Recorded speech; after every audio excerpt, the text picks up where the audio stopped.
Yun no, kung paano ko niluto yan. Tara, samahan niyo ako.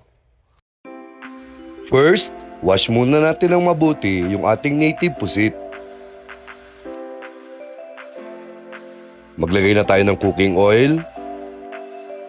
Alam niyo ba mga ka-food trip bakit ko ginaganyan yan? Wala lang, gusto ko lang. Gisa na natin yung onion and garlic. Lagay na natin yung kamatis.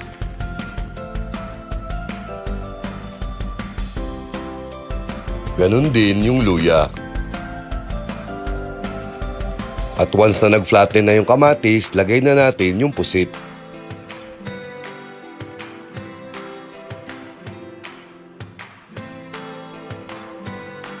Lagyan na natin ng pepper, pakuluin at takpan.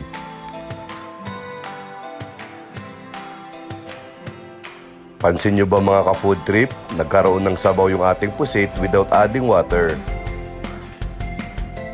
At yan, lagyan na natin ng soy sauce, vinegar, at syempre, ang ating partner sa pagluluto, ang Mamacita's Oyster Sauce.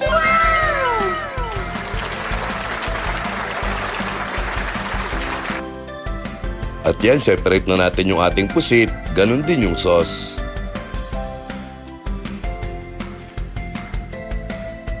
Maglagay tayo ulit ng mantika at maggisa ulit tayo ng onion and garlic.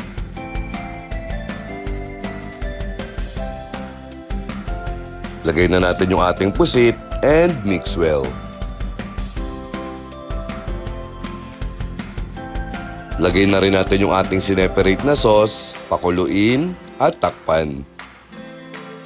At yan, medyo tuyo na yung ating sauce, lagyan na natin ng siling haba, pepper, at para mas lalong sumarap, chili garlic.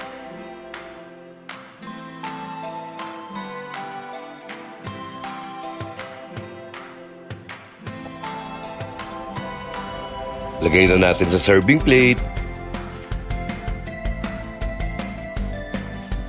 At eto na ang aking version ng adobong pusit in oyster sauce. Oh my God! Wow! Di ba diet ka, Johnny Boy? Anong diet? Diet yung mukha nyo. Balala kayo sa buhay nyo. Paano mga ka-food trip? Hanggang dito na lang. Kain na na. Maraming salamat.